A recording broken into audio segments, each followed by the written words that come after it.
Hi, Mystery Recapped here. Today, I'm going to explain an action sci-fi movie called Bloodshot. Spoilers ahead. Watch out and take care. The movie opens in Mombasa, Kenya, where we see a U.S. military officer, Ray Garrison. He is on a solo mission to rescue a hostage from a terrorist group that has already killed 4 of his comrades. Ray then storms into the building and eliminates the terrorists one by one, but he soon comes across the final boss, who is holding one of his comrades hostage. Ray drops his weapon and starts negotiating with the terrorist. The latter demands a helicopter to escape, to which Ray pretends to agree. But when the terrorist proceeds to bring out his phone, Ray quickly grabs his gun and shoots him dead. After completing his mission successfully, he returns home to his wife, Gina. They are overjoyed to meet after a long time apart, and they hug each other. The couple then goes on vacation to an Italian coastal town, where they make many wonderful memories. At night, after they finish having coitus, Gina sees several battle scars on his body and becomes very worried. However, Ray assures her that despite all the wounds, he will always come home to her. The next morning, when Ray wakes up, he doesn't see Gina anywhere. He finds a note instead claiming that she went outside to get some breakfast. Ray doesn't think much of it and proceeds to get ready for the day. But shortly after, 2 unknown people break into his room and attack him. Ray easily defeats both of them and rushes out in search of his wife. Outside his door, he bumps into a British man and apologizes. But moments later, Ray stumbles and falls to the ground, feeling dizzy. The British man comes to check on him, asking if he needs help. However, he soon changes his demeanor and injects Ray with a sedative. Tough luck, old bean. In the following scene, Ray awakens tied to a chair and notices the same British man dancing in front of him. He introduces himself as Martin Axe and asks who tipped him off about the situation in Mombasa. Ray responds that he doesn't know and that it's just his job to follow orders. Martin realizes he won't cooperate easily, so he brings in a tied-up Gina and threatens to murder her. Ray begs him to let her go because she has nothing to do with this, but Martin refuses. He asks Ray the same question about Mombasa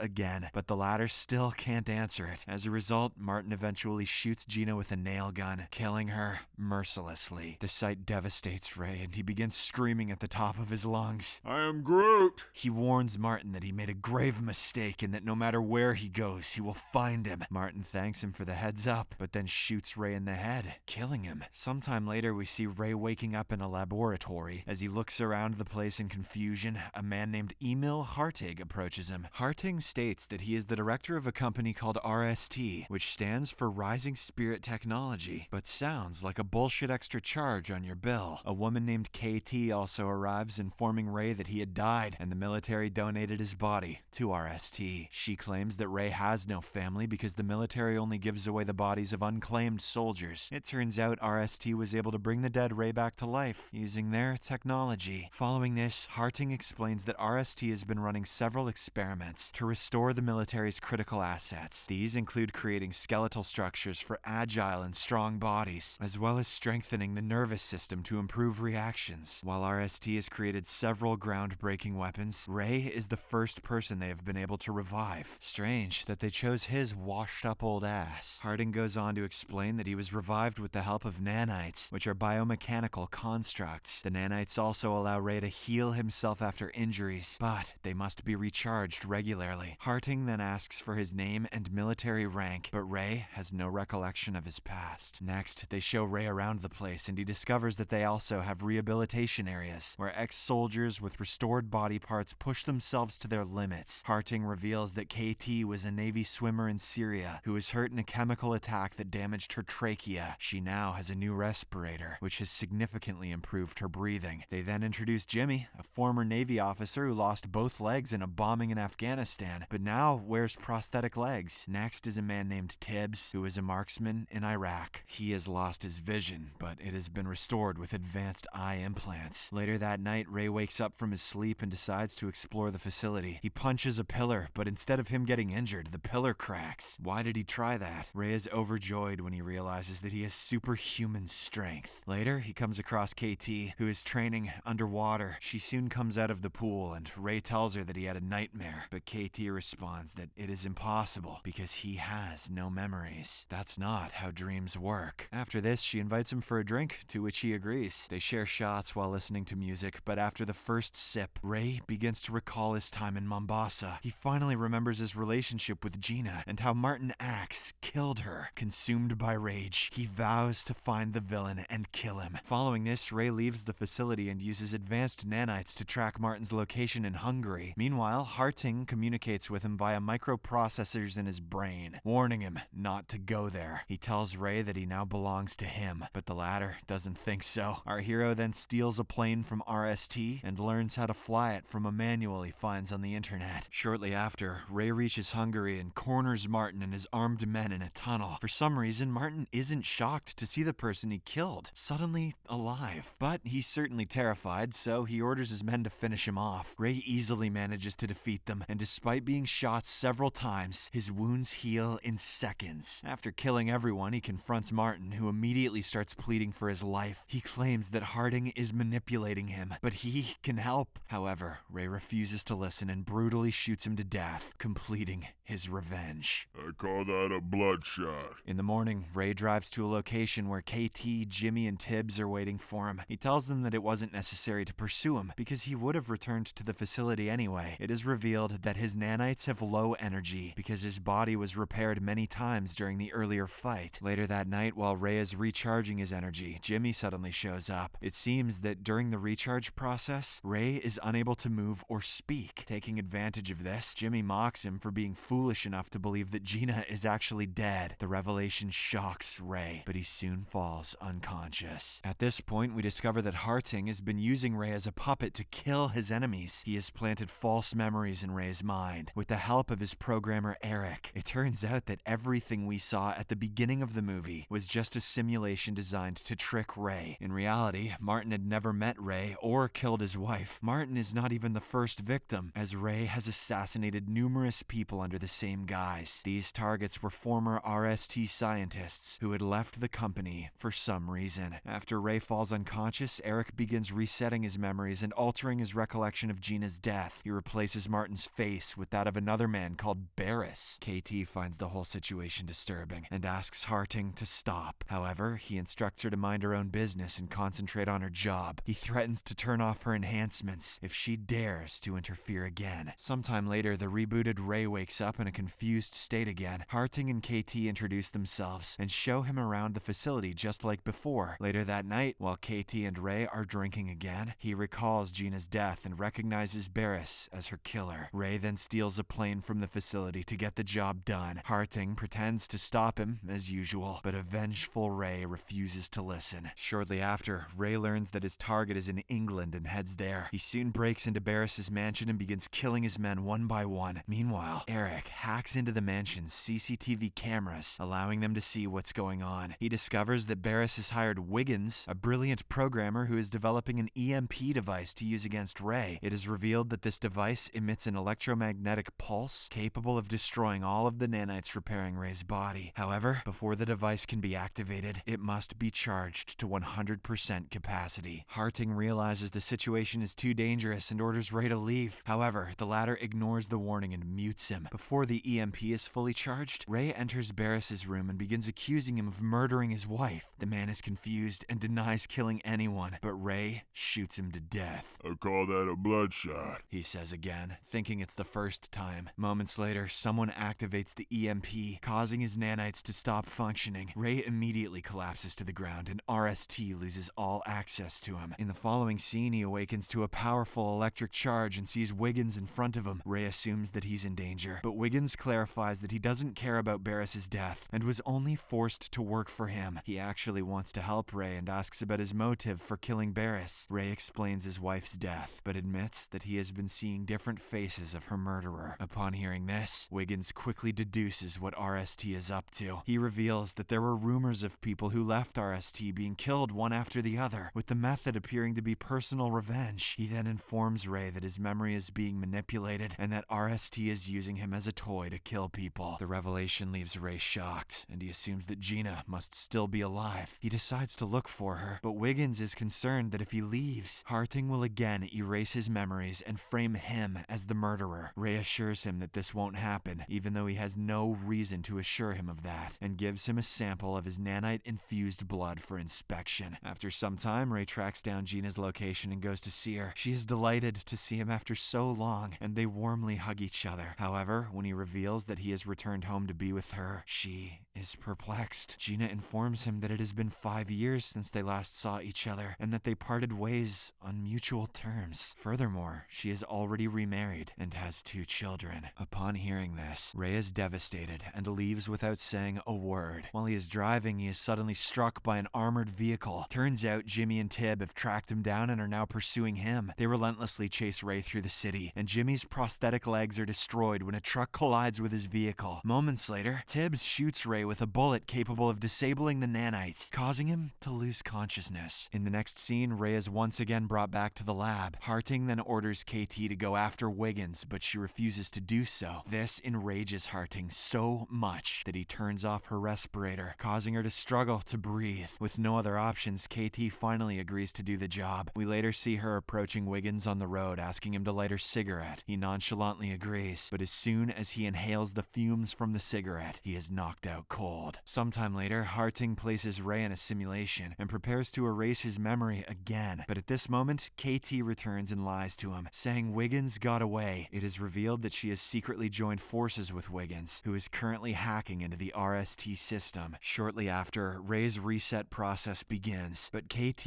enters the control room and disables the system. When Harting learns about this, he attempts to kill her by turning off her respirator, but Wiggins has already disabled the access to her implant, so she can no longer be hurt. At this moment, Ray also awakens and starts wreaking havoc in the facility by throwing grenades. This forces Harting to rush to safety, but not before ordering Jimmy and Tibbs to handle the situation. Jimmy then attaches robotic arms to his back, and the two of them go after Ray. However, even their combined forces are no match for Ray, who seems overpowered. The three fight near an elevator until the structure begins to crumble. Tibbs soon falls to his death while screaming for help, but Jimmy doesn't care. He is determined to destroy Ray, and the two men begin fighting with all their might. The elevator eventually collapses, causing them to fall from the building. Jimmy dies from the impact, while Ray recovers quickly due to his nanites. Aware that his plan has failed, Harting tries to escape in his car, but Ray catches up to him. The evil scientist then fires several grenades at him, causing significant damage, but Ray recovers each time due to his nanites. Harting then warns him that when his nanites reach 0, he will die. Moments later, Ray ends up catching the final grenade, and the two begin tussling with each other. In the end, our hero sacrifices himself by blowing up the grenade between him and Harting, killing them both. In the final scene, Ray unexpectedly awakens to find Wiggins in front of him. It turns out Wiggins had revived him and improved the nanites' stamina. This means that he no longer needs to charge them all the time like before. Science. Ray thanks him and heads outside, where he meets KT. She apologizes for lying to him and keeping Harting's plans a secret, but he doesn't seem to care about that anymore. Ray explains that while they cannot change their past, they have control over their future. The movie ends with the trio driving into the sunset in search of a new life.